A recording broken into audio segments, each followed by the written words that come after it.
Hi friends, this is Swapna. Welcome back to our channel smart Telugu house wife. Almost 15 days పైన అయిపోయింది. నేను 2 weeks పైననే ఒక్క vlog కూడా పోస్ట్ చేయలేదు. సో ఈరోజు మళ్ళీ ఫ్రెష్గా అయితే ఏప్రిల్లో ఫస్ట్ వ్లాగ్ అనమాట. సో మార్చ్ నుంచి నేను కొద్దిగా వేరే వర్క్స్ ఉండడం వల్ల వేరే పనుల మీద అండ్ ఇంకా లాట్ ఆఫ్ రీజన్స్ ఉన్నాయి. పాసిబుల్ అయితే ఈ వ్లాగ్లో మీతోటి కొన్ని రీజన్స్ షేర్ చేయడానికి అయితే ట్రై చేస్తాను, ఎందుకు ఇంత లాంగ్ బ్రేక్ వచ్చిందని చెప్పి. అండ్ ఈ రోజైతే అర్లీ మార్నింగ్ రొటీన్ తోటే స్టార్ట్ చేశాను.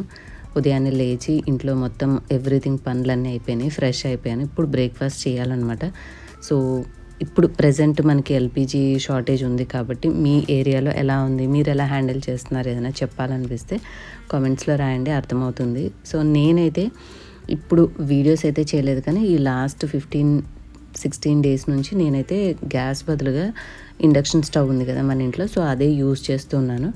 దాన్ని యూజ్ చేసిన తర్వాత లాట్ ఆఫ్ ఫీచర్స్, అందులో ఉన్న ఎలాంటి ఆప్షన్స్ ఉన్నాయి, ఎలా ఏ వంటకి ఏది యూజ్ చేయొచ్చు, ఆల్మోస్ట్ వీడియో షూట్ చేయకపోయినా కూడా నేను డైలీ యూజ్ చేయడం వల్ల బాగా ప్రాక్టీస్ అయింది. సో ఇక నుంచి మన వ్లాగ్స్లో మోస్ట్లీ నేను గ్యాస్ కంటే కూడా ఇండక్షన్ యూజ్ చేసి మీకు వ్లాగ్స్ అయితే పోస్ట్ చేస్తాను, మీకు కూడా హెల్ప్ఫుల్ అవుతుంది.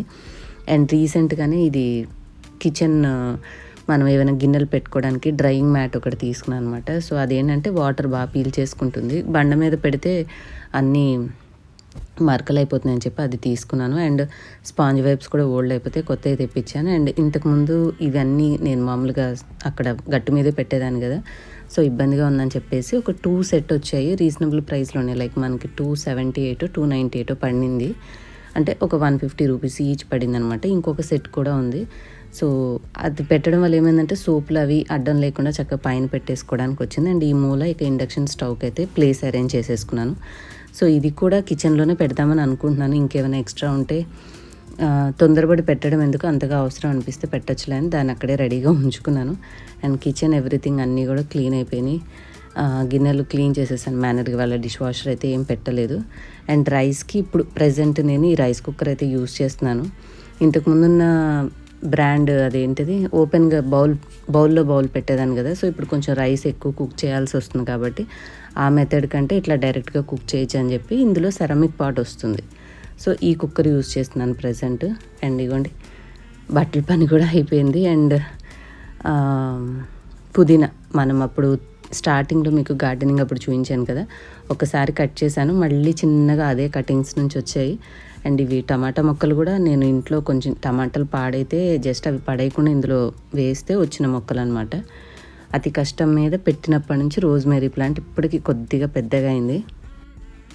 సమ్మర్ అది అవడం వల్ల పెద్దగా ఫ్రెష్గా ఉండట్లేదు, అంటే మధ్యాహ్నం టైం ఎండ బాగా తగులుతూ ఉంటుంది. సో ఎందుకులే అని చెప్పేసి కొంచెం అంత ఫ్రెష్గా అనిపించట్లేదు. అన్నిటికంటే బాగా వస్తుంది అయితే ఇదిగోండి ఈ వాము చెట్టు అనమాట. ఇదైతే సేమ్ మనీ ప్లాంట్ ఎలా ఉందో అలా పెరుగుతుంది అనమాట. ఎంత పైకి వచ్చిందో చూడండి. ఇంకా మనీ ప్లాంట్తో పాటే అది కింద మొత్తం క్లమ్జీగా ఉందని చెప్పేసి దాన్ని కూడా లాగేసి పైకి పెట్టేశాను. సో అది మనీ ప్లాంట్ పెరుగుతుందో ఇది పెరుగుతుందో తెలియదు, కానీ రెండు వేరే వేరే పాట్స్లోనే ఉన్నాయి, కానీ కలిసి అలా పెరుగుతున్నాయి అనమాట. ఆ పక్కన చూసారా మునగ చెట్టుది, ఆకుల కోసం అని తీసుకొస్తే అది కాండం అలా పొడవుగా వస్తూ ఉంది. సో ఇంకా చెట్లకైతే నీళ్లు పోసేసి ఇప్పుడు కిచెన్లో టిఫిన్ అయితే చేయాలి. మొత్తం ఇంట్లో క్లీనింగ్ వర్క్ మొత్తం అంతా అయిపోయింది. సో ఇవాళ మీకు సింపుల్గా రెసిపీ చూపిస్తూ మీకు నేను యూజ్ చేసే ఈ ఇండక్షన్కి సంబంధించి కొన్ని విషయాలు మనం వంట చేసేటప్పుడు ఎట్లాంటి ఆప్షన్స్ యూజ్ చేసుకుంటే బాగుంటుందని చెప్తాను. యాక్చువల్లీ ఈరోజు చెప్పే రెసిపీ మనదేం కొత్తదేం కాదు, రెగ్యులర్గా చేసేదే. ఇది సండే రోజు వ్లాగ్, సింపుల్గా త్వరగా అయిపోతుందని చెప్పేసి ఉప్మా అయితే చేస్తున్నాను.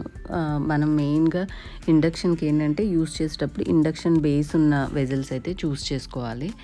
సో ఇది కొద్దిగా ఫ్లాట్గా అంటే మనకి చక్కగా ఆనుతుంది కాబట్టి ఇది తీసుకున్నాను. మీకు ఈరోజు చూపించే వాటిలో ఏమైనా మీకు లింక్స్ లైక్ క్లీనింగ్వి కానీ గిన్నెలు కానీ ఇండక్షన్ స్టవ్ ఏమైనా ఉన్నా లింక్స్ అని నేను స్క్రీన్ మీద వ్యూ ప్రోడక్ట్లో ట్యాగ్ చేస్తాను. అలాగే డిస్క్రిప్షన్ అండ్ పిన్ కామెంట్లో కూడా లింక్స్ ఉంటే ఇస్తాను, కావాల్సిన వాళ్ళు చెక్అవుట్ చేయండి.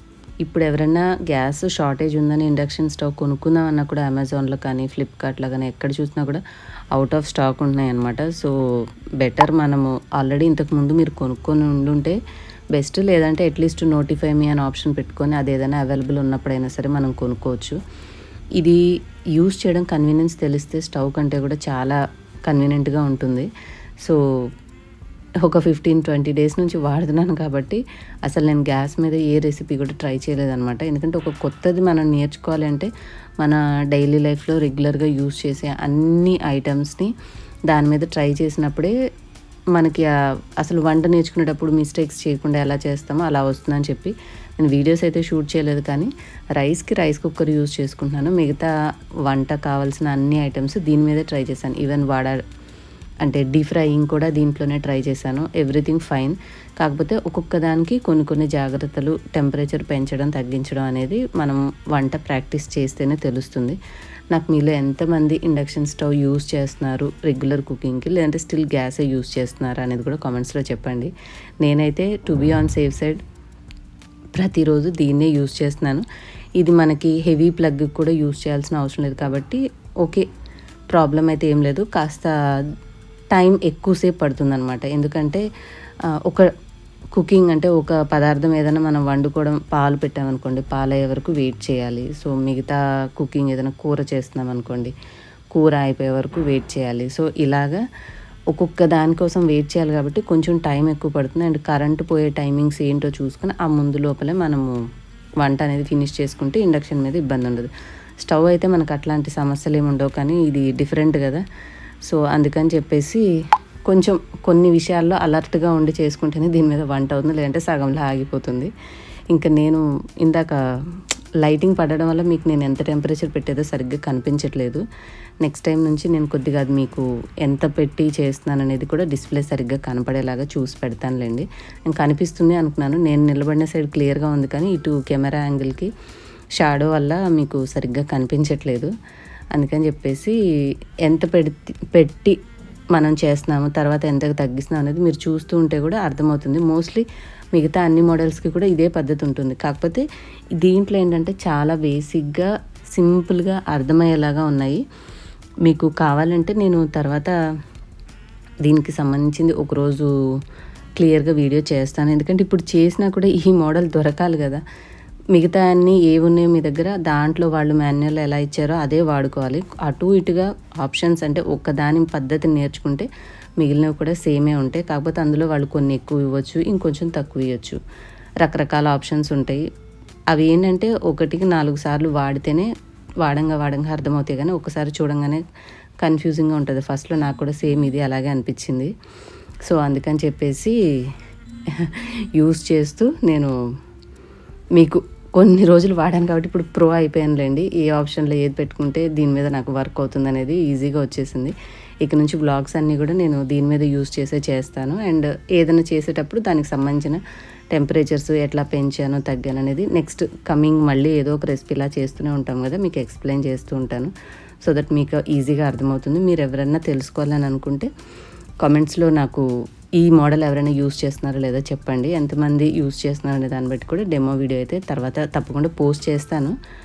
స్టిల్ ఏంటంటే అన్ని మోడల్స్ సేమ్ ఉండవు కదా, చెప్పినా యూజ్ ఉంటుందా లేదా అని చెప్పేసి ఆలోచిస్తున్నాను. మీరేమనుకుంటున్నారు కామెంట్స్లో చెప్పండి, దాన్ని బట్టి నేను ఆలోచించి చెప్తాను. ఎందుకంటే రెగ్యులర్గా ఇదే వాడతాను కాబట్టి ప్రతిరోజు చేసేదానికి సంబంధించింది మీకు ఎక్స్ప్లెయిన్ చేస్తూ ఉంటే ఇది ఎలా వాడుతుంది అనేది ఈజీగా అర్థమైపోతుంది. సో మీతో మాట్లాడుతూనే సింపుల్గా ఉప్మా అయితే రెడీ అయిపోయింది. ఇందాక నేను కొంచెం జీడిపప్పులు వేసినప్పుడు టెంపరేచర్ ఎక్కువ ఉండడంలో వెంటనే వేగిపోయినాయి అనమాట. మళ్ళీ అవి మాడిపోకుండా వెంటనే రవ్వ వేసేసి కలిపేశాను. జనరల్గా అయితే మనం రవ్వ విడిగా ఫ్రై చేసుకొని నీళ్లు పోసి మరిగేటప్పుడు రవ్వ వేసుకుంటాం కదా. కాకపోతే నేను ఇవి ఓవర్గా మాడిపోకుండా ఇమీడియట్గా బ్యాలెన్స్ చేయడానికి రవ్వ వేసేసి వాటర్ అనేది మిక్స్ చేశాను. జనరల్గా అయితే వాటర్ కూడా కొంచెం బాయిలింగ్ వాటర్ వేస్తే తొందరగా కుక్ అవుతుంది అనమాట, అంతే. ఇట్లా అయినా ఏం కాదు, ఎందుకంటే ఇండక్షన్ మీద వేడి ఎక్కువ ఉంటుంది కాబట్టి వెంటనే అవి వేడైపోయి మనకి త్వరగానే బ్యాలెన్స్ అయిపోయింది. అండ్ ఉప్మా కూడా యాజ్ యూజువల్ రెగ్యులర్గా చేసుకున్నట్టే వచ్చింది. ఏం టేస్ట్ అయితే డిఫరెన్స్ రాలేదు. సో మన రవ్వ వేయించి చేసుకున్న వెంటనే తాలింపులో మిక్స్ చేసి చేసుకున్న ఒకేలాగా అనిపించింది. Simple process. మీకు ఏది ఇబ్బంది అనిపిస్తే ఆ ప్రాసెస్ వదిలేసి ఈజీగా ఉన్నది ఫాలో అయిపోండి. చాలా ఈజీగా కాంపాక్ట్గా ఉంది. ఎక్కువ మనకి హైట్గా కూడా లేదు కదా. స్టవ్ దగ్గర అయితే కొంచెం హైట్గా మనం ఎక్కువ వంగి చేస్తున్నట్టుగా అనిపిస్తుంది. ఇదేంటంటే బేస్ డౌన్గా ఉండడం వల్ల పని చేసేటప్పుడు కూడా చాలా కంఫర్ట్గా అనిపించింది నాకైతే. ఈజీగా ఉంది. ఊరికే మంట ఉంది, మన డ్రెస్సెస్ సిల్క్గా ఉన్నవి తగులుతాయి అట్లా వేడికి అన్న భయం లేకుండా చాలా ఈజీగా అనిపించింది. అండ్ ఇంకొకటి మనం ఆఫ్ చేశాక కొంచెం సేపు సౌండ్ వస్తూ ఉంటుంది అనమాట. వెంటనే స్విచ్ ఆఫ్ చేయకూడదు. ఏదో మనం పవర్ సేవ్ చేయడానికి లోపల ఫ్యాన్ తిరుగుతూ ఉంటుంది. దానంతట అది మాన్యువల్గా ఆఫ్ అయిన తర్వాతే మనం పైన ప్లగ్ అయితే ఆఫ్ చేయాలి, దాని సౌండ్ అయిపోయే వరకు. ఇది ఇవాల్టి వీడియో. అండ్ నెక్స్ట్ మంచి రెసిపీస్ తోటి అలాగే బ్లాగ్స్ తోటి మిమ్మల్ని మళ్ళీ కలుస్తాను. Till then keep smiling and thank you for watching. Next వీడియోలో మళ్ళీ కలుద్దాం. బాయ్.